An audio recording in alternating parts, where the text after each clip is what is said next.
Hello, I love you too. I love you both. I love you both. Watch out for my knee with those teeth. You're just an overgrown puppy.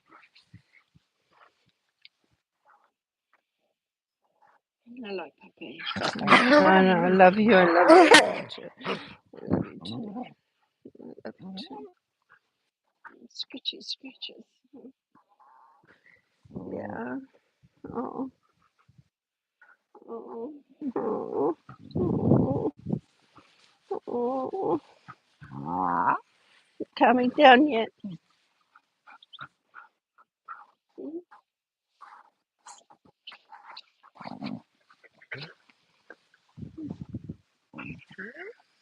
I'm here, boys. I'm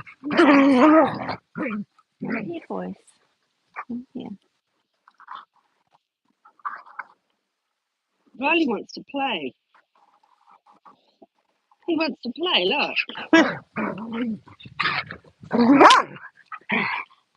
I used to try to play with him, but I was never a very good playmate.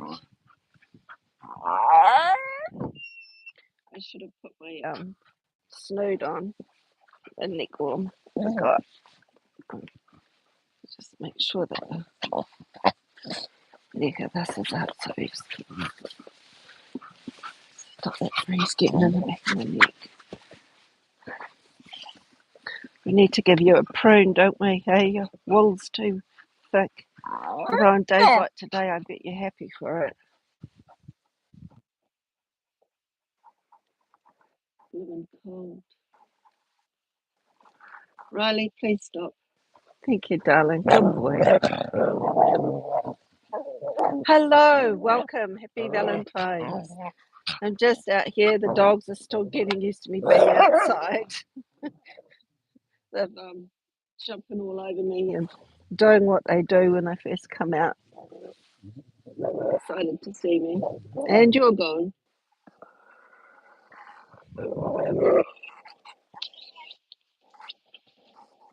Oh, oh, oh, oh, oh, oh. All right, let me have a look what we're going to talk about today. Oh boy, thank you for doing that. Please, Tiki.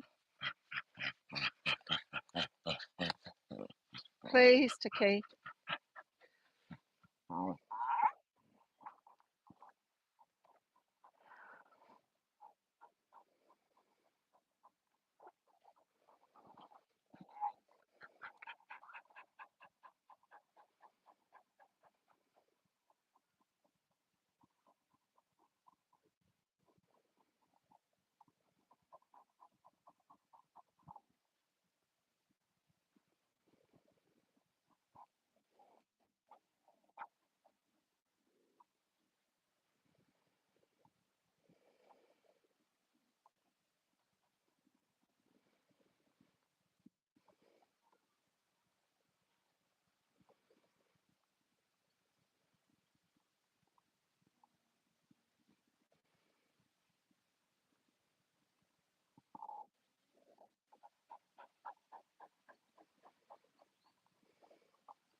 Oh, honey, I can't type when you do this.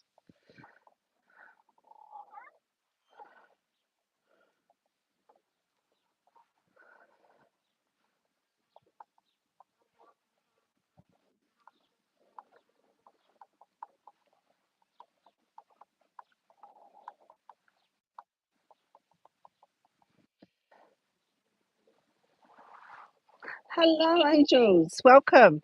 Well, you're here, but I can't see that you're here. Welcome. Happy Valentine's. I hope you're having an okay day. I need to come on and just see what you actually said so I can see. I have to find YouTube so I can go in and turn the volume down so that we don't get horrible feedback. I just have to do a couple of things so I can actually see what you said because it comes up and disappears. No, that's the wrong one. I'm doing okay. It's a cooler day today, so that's why I'm all dressed up like this. So there we go. Pop into this live. Make sure we're down here. You've got to get together. Oh, you're getting ready to go out this evening. Yeah, you're going somewhere special, Angel?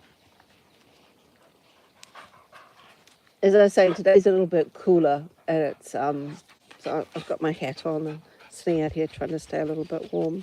Welcome to whoever's just arrived, and Valentine's Day. You know, it's yes, pick up something to cook for dinner. It's important we spoil ourselves when we're on our own. You know, because when we're on our own, we're so used to. Come on, darling. We're so used to doing for others and having a Valentine's to look after. But we can look after ourselves on Valentine's Day. So I think that's wonderful. You're going to go and pick up some things to cook for grill out. That sounds great, Angel. Welcome to our other people who have joined. It's so lovely to have you here. I thought today we would, first of all, celebrate Valentine's Day together, because it's not easy to do it on your own, and I really wanted to make this a space where we could hold it for each other so that we all felt just a little less alone. It's impossible for me to feel alone when I've got Puppy trying to jump all over me here. He's just out of camera, but my hand's just here trying to stop him from knocking the iPad off my knee. So I thought, actually, I had a very interesting conversation with myself this morning, because the crystal, that card that came out today, because I've actually run out of the eternal crystals. So what I've done is I've made my own cards of the crystals that I have that weren't included in the deck. And the crystal that came out today is about coherence. And so I had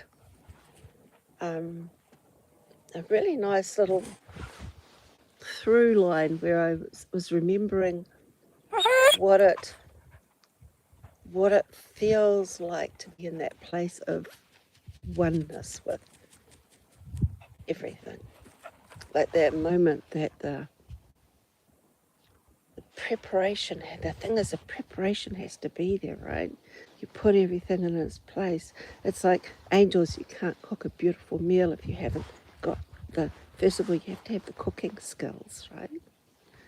And then you have to have what you need to do the cooking. And if you're doing a grill out, like I think that's like a barbecue, what we call a barbecue, you got to have the grill to grill on, right? So the skills, the supplies, the grill to grill on, and then to actually go out and do it. Oh, I love smoked food. Oh my goodness. Oh, you're talking my language. And once you have everything in place, that's when you can move into that place of everything being in alignment and flow. But flow never happens without preparation. And so tonight's message is going to be about that, but from that very much that from the spiritual perspective, because that's my bent, and sovereignty. It's my MO. So it was a very interesting conversation. I got into that feeling of if you've done the work, you've got the skills, you're on the boat, and you see the wind coming on the water, and you've already got the feel for the current because you've been out there for a little while. So you set your sail, you hold on to your main sheet, you've got your rudder in the other hand, you've got your jib set, and as that breeze hits, you work with it. You trim your sail, you trim how you're pointing, whether you point higher or lower into the wind, and then you catch it just right and the boat lifts. And there's that moment of feeling that absolutely everything is in alignment. And, you know, I've had that experience on the back of a horse, you know, where we've been, it was interesting because I had an ex-race horse, and I was racing with someone who had a quarter horse, and we were racing along this track, and her quarter horse was ahead, and in his brain, he had a certain point at which he needed to speed up. This was my horse, Charlie. And at a certain point, and this quarter horse just came and edged past him. He was like, hell no. And I thought we were going fast, but all of a sudden it was like he lifted onto his toes. And I can still feel this. How many years later? Oh my goodness, Meg wasn't even born yet.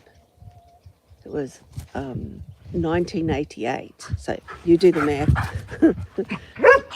And we go from galloping to flying. He gets up onto his toes and just takes off like a rocket and leaves this quarter horse behind. And just in his dust. And that quarter horse was going flat tack. And I was just like, whoa. That feeling of being in complete coherence. I was with him and we did it together. And then there's the moment on horseback when you've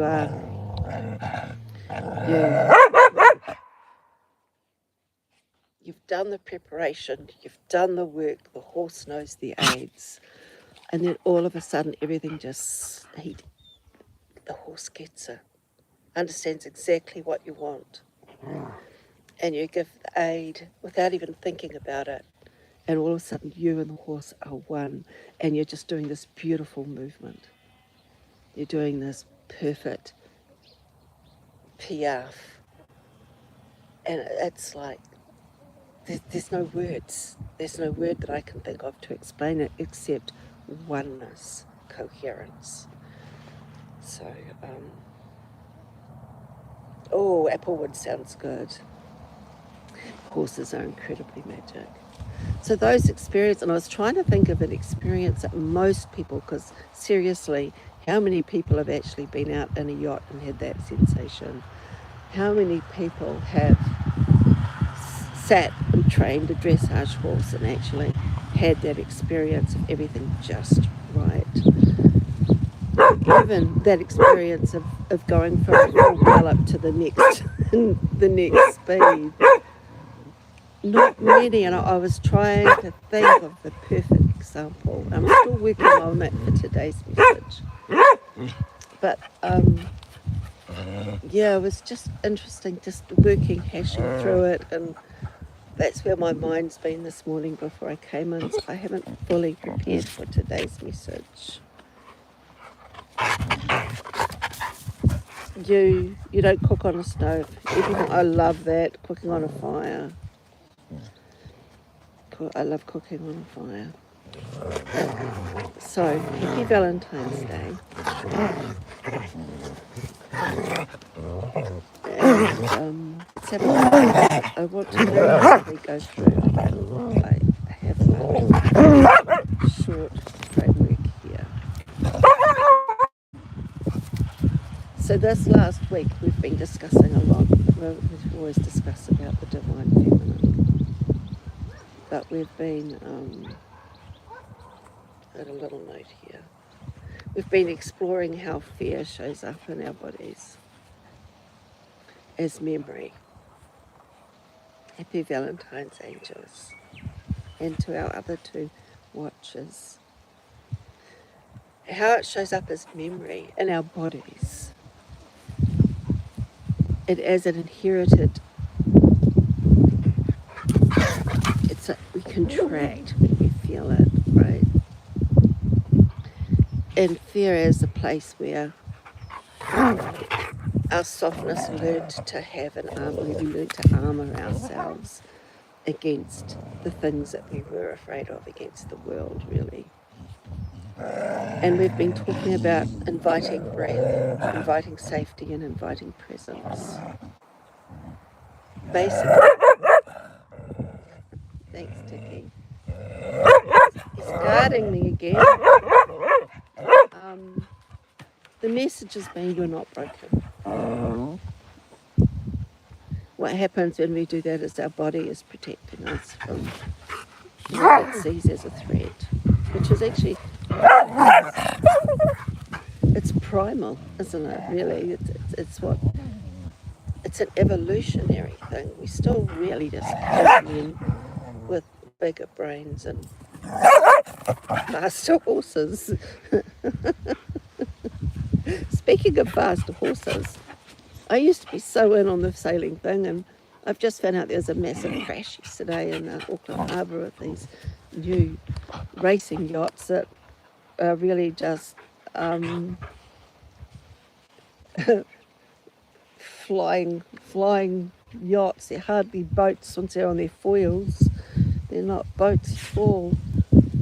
And they've been developed out of America's Cup, the Louis Vuitton, more than the America's Cup.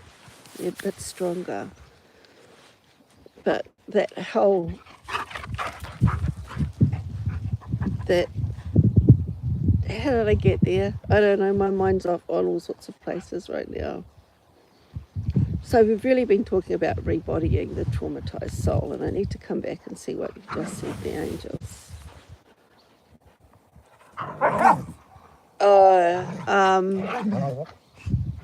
Riley wants to play, but Tiki wants to keep Riley away from me. Tiki's very protective and guards me all the time. It's a jealousy thing, really. He says she's mine. It was Riley's first. So I'm just trying to figure out what I've got here. What have I got here?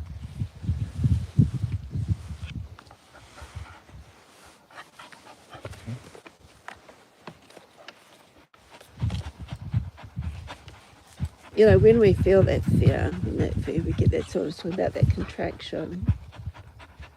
The body contracts around it to try to keep ourselves safe. And so I got onto the boats by how faster horses. That's right. You can feel like you're regressing when you're arming yourself. You feel like something triggers you and you feel like you're going backwards. You feel like you're covering old ground. I've already covered this. I've already covered this ground. Why am I doing this again? And that can make us feel like we're failing, like we're doing it wrong.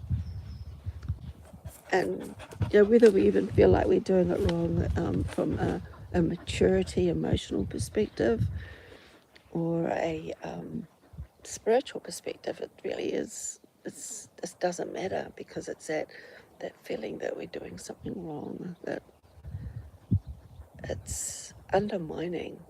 And it's not correct, because it's not wrong. When we armour ourselves, when we feel we need to put that coat of armour on, it is a protection mechanism. I know I said that before, I'm circling around again. It's a protection mechanism. So your body does it, your subconscious does it to keep you safe. And it's not a failure. It's not a failure. It's a sign that there's still something to work with. It's a sign that you're not levitating yet, that there's still something to work with. You know, your body's going to always pull you back into your body, because we're here to have that physical lived experience. Otherwise, why would we bother with bodies? So things are going to happen to bring you back into your body, to remind you that you have one. And then it's just staying there with it, feeling it, allowing it, thanking it, and being fully present. And until you're in that place, those moments of coherence don't happen. They don't happen when you're off trying to float around in the clouds. They happen when you're fully anchored in life and your body and experience.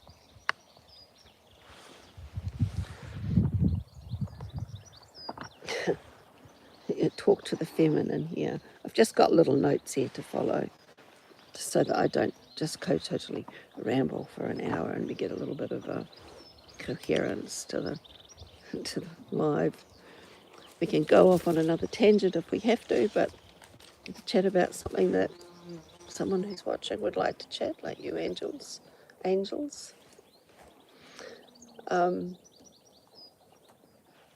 You know, the feminine, we actually have centuries of survival encoded into our beings. Hello, Riley, my love, yes. I have to put my drink down. No, I can't hold it.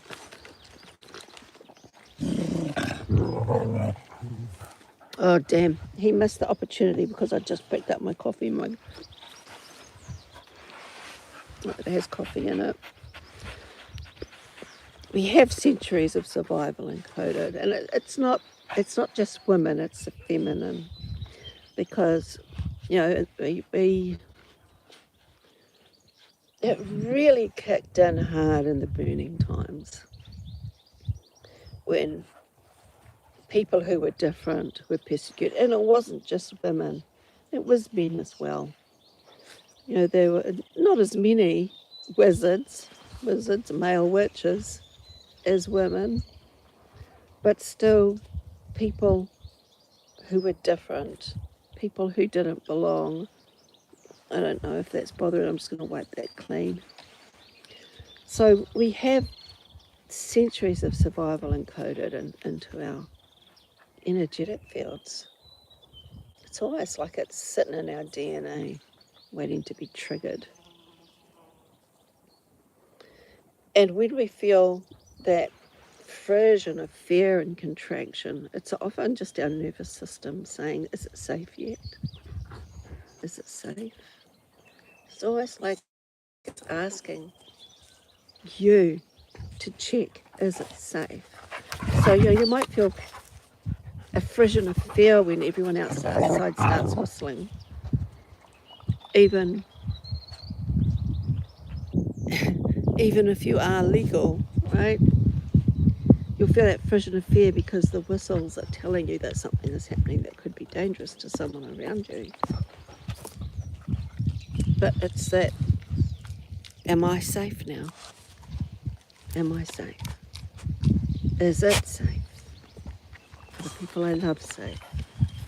Well, the truth of it really is it really does come down to us as individuals.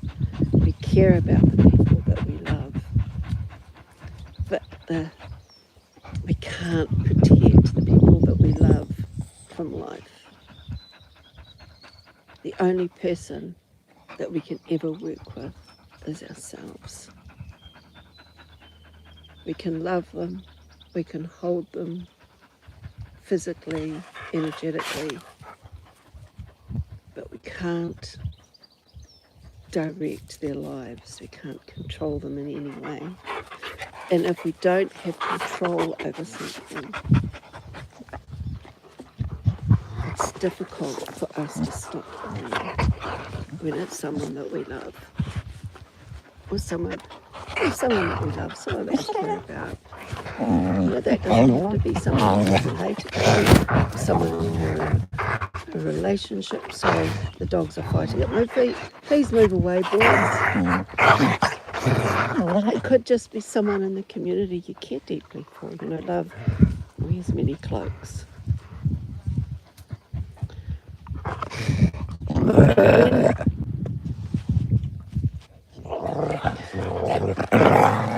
we're in this process of learning how to soften, fear is going to come up. It's going to rise because the body is relearning safety. And as the body relearns safety, oh my goodness, I'm going to end up with such a problem here.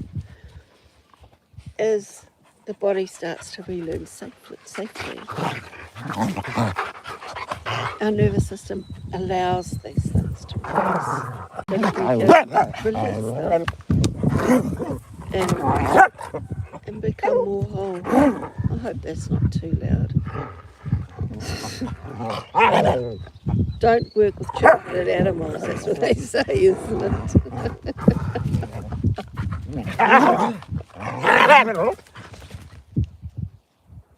you're not breaking, you're thawing. So as fear arises, as these, you feel like you're regressing, you're not regressing. You're just thawing. You're going through another layer of softening and rising, and softening, rising, recalibrating. And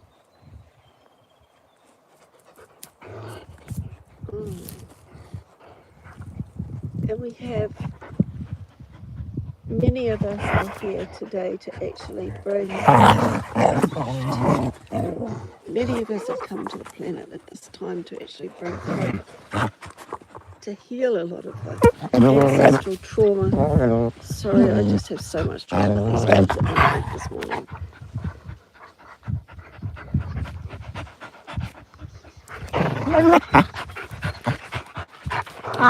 Knock me over.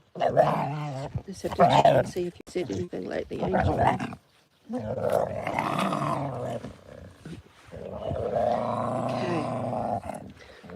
I'm having trouble holding my train of thought with these two. So yeah, as the softness begins to return to our body, fear is allowed to rise. All those feelings that we have kept safely tucked away can start to come up. And that's an important thing to remember as they do start to come up, because we often tend to really knock ourselves, don't we? We think that we're failing. We do tend to think that we're failing.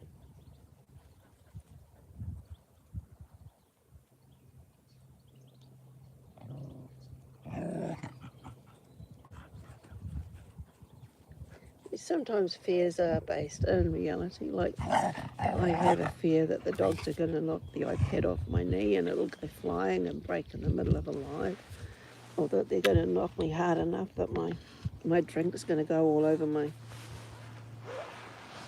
iPad and kill it. Yeah, I mean, those are very insignificant fears compared to some of the larger ones.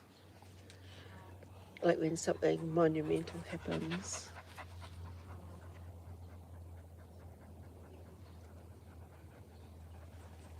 And I'm trying to think of one. And the only thing that just keeps on coming up is if a plane's going overhead and all of a sudden the noise stops. You know, you just think, what? That's wrong. Something's wrong, right? Those sorts of things. It's a primal reaction. A very real one, because we still carry that. The sounds of bombs dropping. Even if we were never actually in London during the First World War, the Second World War, well, we still have an ancestral memory of it happening. There's still something in our body, in our nervous system, that responds to the sound. Or another one that most people in Scotland will have experienced. If you've spent any time on the Caledonian Canal, the sudden sound of a sonic boom as a jet goes past. Beyond the speed of sound, you don't hear them coming. Just suddenly there's a boom, and there's an airplane making noise. That gives the body an instant jump and startle because of the perceived threat. And it's perfectly normal for our bodies to respond to perceived threats. That's what I'm trying to get at. Of course, I'm using really concrete examples rather than psychological ones, because everyone's psychological example is just a little bit different. Like when you text a loved one and they don't respond for a very long time, and you start to wonder if they're okay. You know, once we're tuned in and we can actually feel people, we know they're okay, but there's still that frisson. I had a son he just loved to go wandering, you know. That song, I love to go wandering. along the mountain tracks, but his was around the neighbourhood streets. And I'd get in the car and drive around looking for him because I was so terrified of something awful happening to him. Of course, he'd always turn up several hours later perfectly happy, and he'd been off and he'd met a new friend and he'd gone and visited him. No stranger danger. And I was just, there was no way to contain him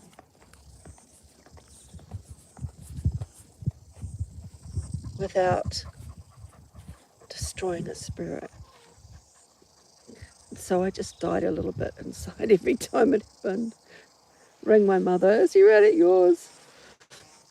So those things, there's lots of things that cause us to feel a frisson of fear. Sometimes it lasts a longer period of time. And I know that it's a huge thing in the States right now.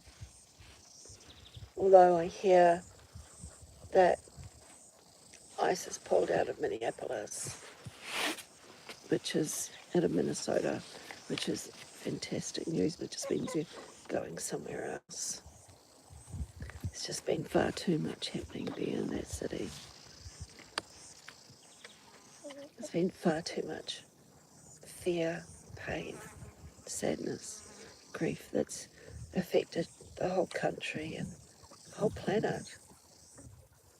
It's affected the whole planet. And if something reaches me here in my little remote part of the world where I have no radio and no TV, it's big news. It's big news. Now, angels, you wanted to see the chickens the other day. Oh, Tiki, no. I'll turn around and show you. There's a bunch of them here that can hear my voice. And they've just come out in the hope that maybe I might have some food.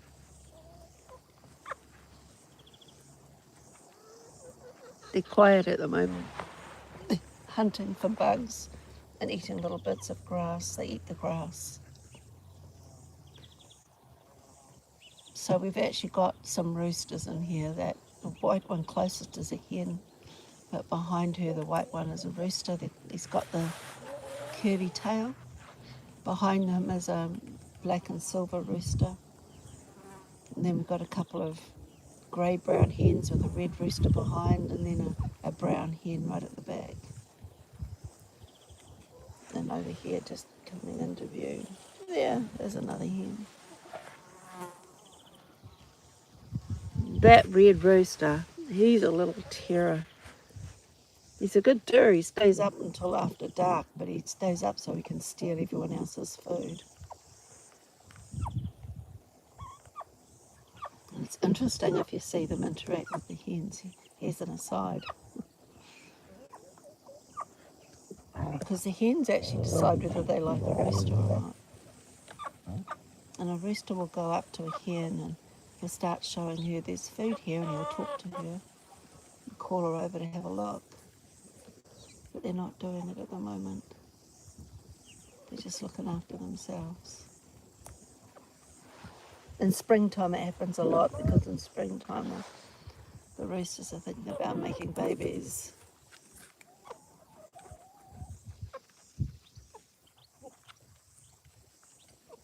They're a little bit more chill this time of year. There's less fights.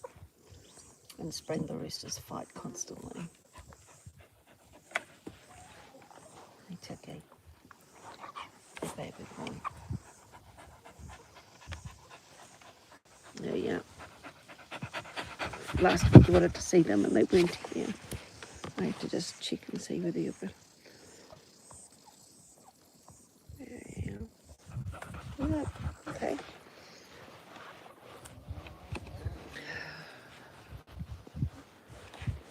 So yeah, those moments, they come up. They come up. And the only thing we can really do is just sit with them, right? There's no point fighting it. Just sit, be present, feel. With fear and anxiety, recognizing it for what it is, thanking it for raising the fact that there may be something to be careful of. And then if you're safe, asking it to stand, hiccups or burps, asking it to stand down.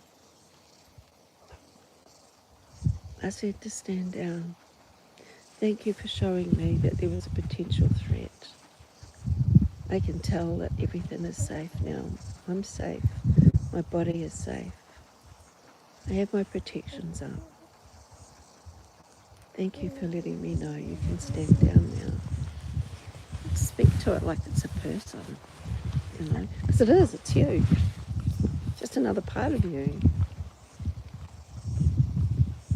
Speak to it as if it's your best friend.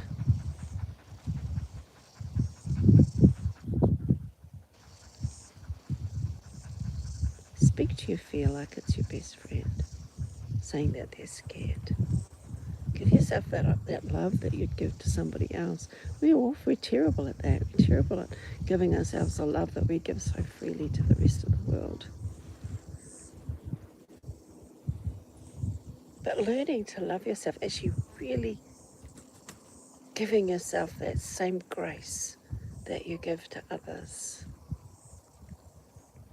it changes everything. It does, changes everything.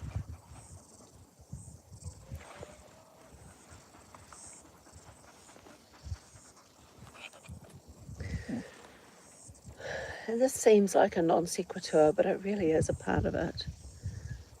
We're going back to the beginning. We're circling back to the beginning about coherence.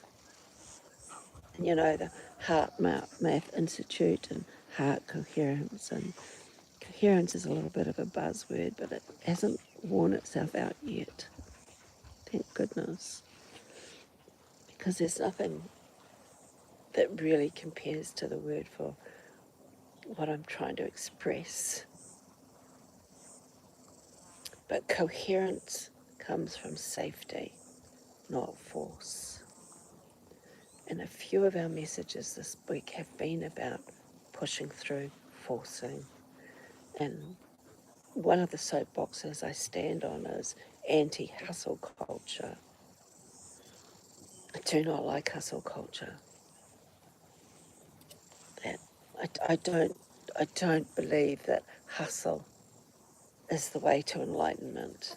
It's not the way to illumination. Nothing that involves pushing anything outward is the way to enlightenment. The way to enlightenment is always within. And as soon as we start going within, all of these other things arise, all the fears arise, everything that we've tried to hide, our shadows come up, which is what the Black Moonstone message was all about, is how we work with our shadows, how we can be present with them. And then we have the calcite, blue calcite, the calming, and there's a beautiful little mini meditative journey in there that can just take you on a micro holiday whenever you need the calm. So whenever that anxiety rises, you can go save it, go to that, I think it was,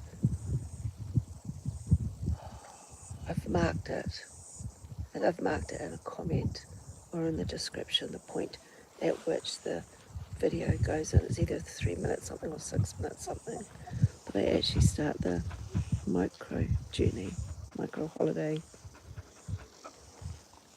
and finding that place of calm in ourselves when everything isn't, the world outside us is making us feel braced and anxious and fearful. And it's making those things rise up in ourselves, being able to come back to that place of calm and knowing that you can't force it. You can only make space for it. You can only make space for it. Being able to come into that place of stillness. But we can't get there until we've worked through the shadows. So we end up in this cycle. It's like a catch-22, but there is a way through, I promise. There is a way through. And I want to ask you a question. What happens when fear is met and not fought? Instantly, I have a picture of two fences on guard, right? So we're going to fight this fear. We're going to fight. We're going to whack our rapiers against each other and use technical moves. Try to win over it, right? Trying to beat it down. What happens if we meet it? If we sit down beside it and say, hello, my old friend. How you doing today? I feel that. I feel that. It's pretty scary.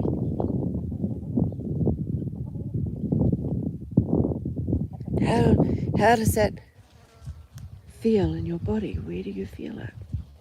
Feel into those things. And then let it go. Take a deep breath into your belly, because that puts pressure on pressure receptors in your diaphragm that sends a message to the brain that you're safe. Because we don't take deep belly breaths when we're running, when we're in flight. We only take deep belly breaths when we're calm and we're still. So we can create that feeling by taking the deep belly breaths. So you put a hand on your belly button and you breathe in deep so that your hand gets pushed away from your spine. And you hold it for a moment at the top before releasing it. As you release, you let your shoulders drop. And you do that 3 times. You can count if you want to. Sometimes people find it easier to count because when you're counting, it's hard for us to think of other things. Consciously counting. And by the time you've counted through 3 breaths, your whole body is relaxed and softened. And it doesn't mean the thing that caused the fear and anxiety has gone away. But you're now in a space where the teeth aren't as big and the claws aren't as scary. It's softer. And you realise that the thing that you thought was a lion about to eat you is actually a domesticated cat just wanting a cuddle. Right?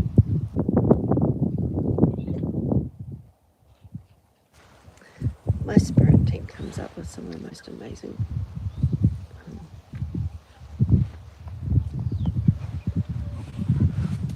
what's the word?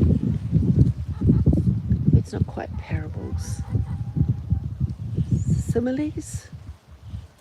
Examples.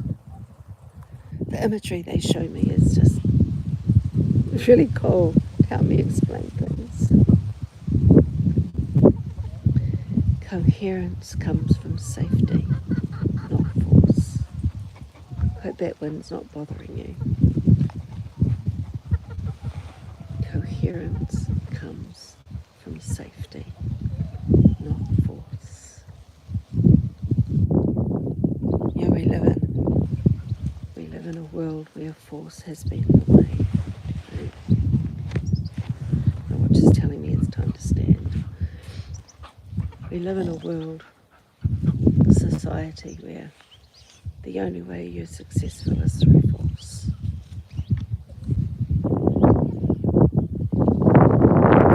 They're saying, and you're here, and I'm here to show there is another way. Not me on my own, there's many of us that hear with the same message.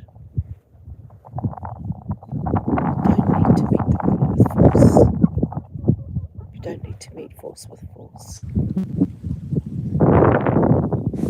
Now I'm being shown it must be an armadillo. It's an animal with armour on it. And when force meets it, it just rolls itself up to protect itself. And then when the threat goes away, it goes back around its business. And so this ability to find this calm within, to be able to breathe through anxiety and fear, is like that armour. It's a protection. It's a protective shield that you can wear 24/7 and requires absolutely nothing. It doesn't cost you anything. It just brings peace.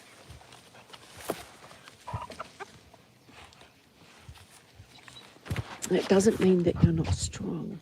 It doesn't mean becoming some simpering wimp, right? It's just that strength doesn't override softness. You can be strong and soft. And now I'm being shown a lioness with her cubs. And even a lion, a male lion with cubs, they're so gentle. And the lion is the archetypal symbol of strength. And yet look at how gentle they can be, how soft they can be.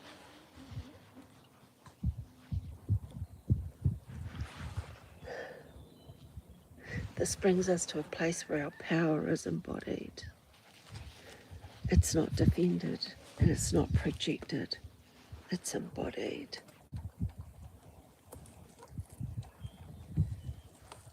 And that's a place where peace can live permanently. This is the message of the divine feminine. The anti-polarity culture, the anti-hustle culture. Because they belong in that toxic masculine world that we're leaving behind. But the world doesn't know how to be any different, because for so many generations we've lived in this power over dynamic. It doesn't have to be that way anymore. And myself and hundreds of others are sharing the same message.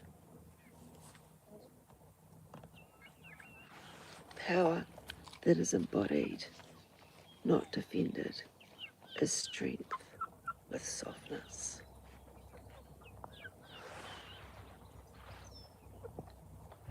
Let's just do a little exercise, shall we?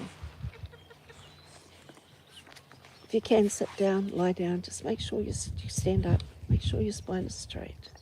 Straight spine's important. Feet on the floor. If you're lying down, that's a little bit difficult.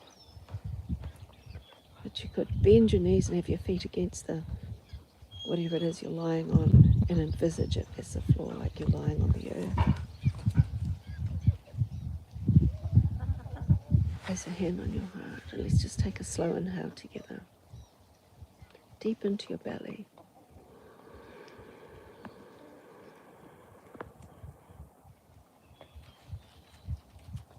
And a nice long exhale. Try and make it twice as long as the inhale.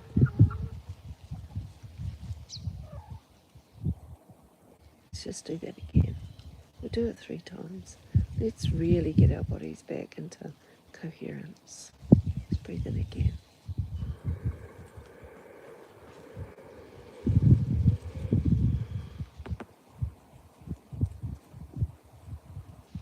And out.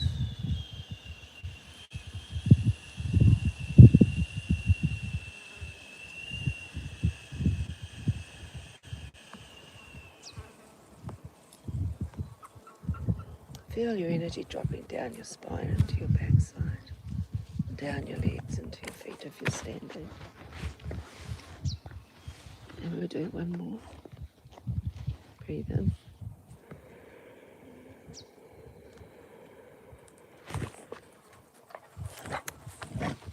Hold. hold, exhale.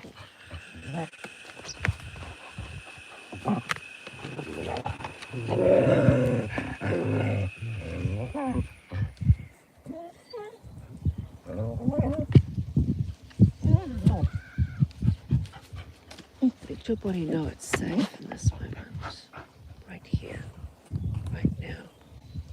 You're safe. Even with puppies jumping all over you and trying to knock the iPad off. You're safe. Silence is allowed. Silence of the mind. Silence of the body. It's allowed. I love that the wind's totally stopped.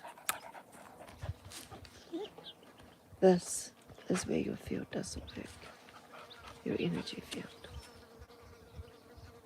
When we can calm our bodies and come back to center like this, our energy field is able to do the work and healing can happen. Because for anything to manifest in the body, it first manifests in our energy fields. Our energy fields become discoherent. Something shifts. And then over time, it builds up until it manifests in the body. We can throw as much stuff as we like to it, lotions and creams and drugs and herbs and whatever. And I'm a medical herbalist and I believe in herbal medicine. I believe in how it works energetically as well. But I'm also an energy healer and I know how energy affects the body. How when we work at the energetic level, it actually goes through everything. It permeates through the energy bodies and our energy centers and out into our bodies. And if we use everything together in harmony, the energy work, the plant medicine, and if needed, the allopathic doctor stuff, modern medicine, rather than traditional medicine. Use what's needed at the time. If you have an infection, you have antibiotics. And then when you finish your course, you allow the body to heal. You support it to heal. Don't die because you don't want to take antibiotics. It's a tough one for me to learn. As a medical herbalist, someone who is into plant medicine, fully qualified, practicing, giving birth to a child with cancer, living an organic life. The only way to keep him alive was to give him horrible, nasty chemicals that I hated. But the decision was instantaneous because I knew he wouldn't survive without it. But then it was supporting in every way possible with organic foods and natural medicines through that. And he was only an infant, so nursing him, I nursed him until he was 3 to support his body, his brain. After the chemical assault. And he's, God, how old is he? He's 24. He's thriving. And he would not be here today if I didn't. He wouldn't be here today if I'd stuck to my beliefs and my morals and hadn't bended and learnt how to move with the situation a little bit. There's a time and a place for everything. If you believe in a higher power, these things that have been created by man have been created by man, because man is a conduit of that higher power. So much of what's created comes through us, not from us. It's just sometimes we like to get stuck in our ego and say, well, I did that. Me, I say no, I do sweet little. Most of what I do is not from me, it comes through me. I'm just the conduit. I'm just here as the embodiment, the physical mouth, hands, to bring through the message of healing.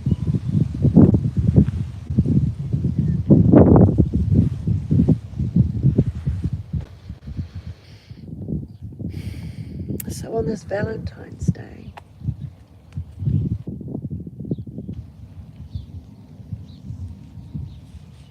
(2026), just a couple of weeks off moving into the fire horse, you have Mercury in Pisces causing everything's misunderstandings, miscommunications, just miss is the word for 2 whole months. And you'll find that people will attack you because you're different through this period. And just breathe.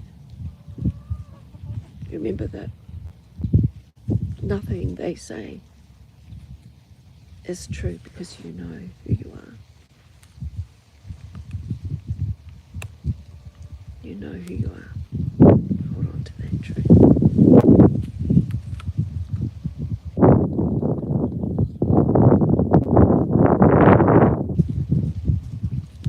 Because if you are here with feet on the ground and feet in your shoes on the ground, if you're walking this planet in a body, you're here for a reason. That's the same for everybody.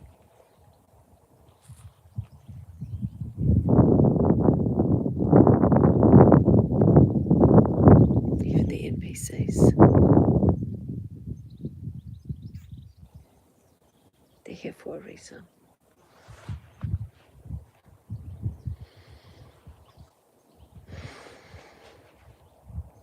May the fear that rises in you be recognized as old protections, softening. May your body remember safely. And may your softness feel like strength, like the lion playing with his cubs. Hold that image when you fear that softness is weak. Because that's the paradigm they want us to believe. That's a narrative that we're told from children. But softness is not weakness. Softness is more strong than force.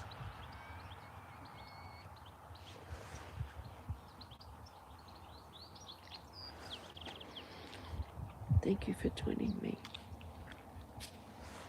I'm really glad you've been here, angels. It's been good to see you again.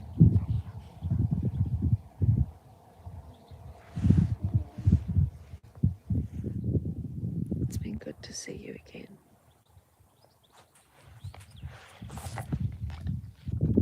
And our other watchers just joined at the end. We've just done our final blessing. We're just heading out. This will be available for watching again, and within 24 hours, as soon as YouTube makes it available, I'll put it live before I even check the transcript and write the description and the proper title. We just make it live so that you can come back and watch it. But it's been an interesting chat. We've talked more about the Divine Feminine, but we've really honed in on fear versus coherence. And that's a little touch of, sort of leads in a little bit to tomorrow morning's message. Our crystal today is, and I still can't figure out how to say it properly, trolleyite. It's a beautiful blue crystal. It's a relatively new one. And there's a lot out there about psychic expansion and ascension. But I don't tend to talk about those things because there's enough of that out there. I always bring it back to the body. Always back to the body. What does it feel like in my body when I hold this crystal? And we've touched a little bit on that energy today. But someone, Noah. Hey, Noah. Hey, welcome here.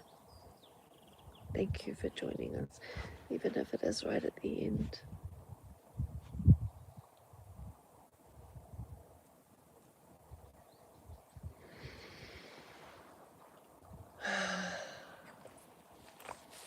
Do another breath together to finish off, shall we? A hand on your heart and a hand on your belly if you like.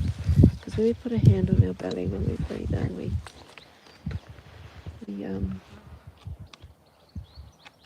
we can feel that we're breathing into our bellies. So we do one and then we'll close off for the day. Puppy says it's his breakfast time.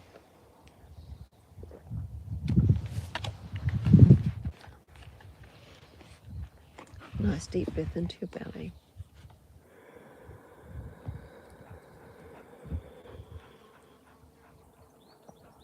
Just hold for a moment at the top. And let it out, let the shoulders drop. Drop your energy down your spine, into your sit-upon bones. And we'll do it again. Breathe in.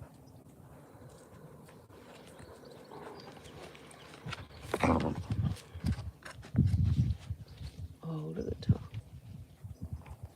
And out.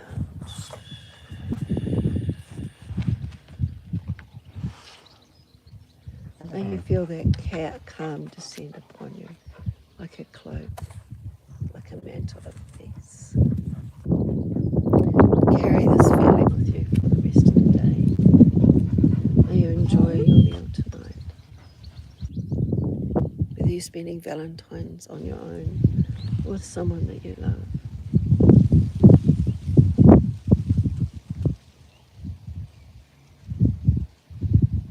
And if you're on your own, love you. Because you deserve it. You deserve to feel loved. Love you. Thank you for joining me. Have a wonderful evening. Sleep well tonight. Then I will be back in your morning if you're in the US with another daily sacred soul message to open your heart and return you to your body.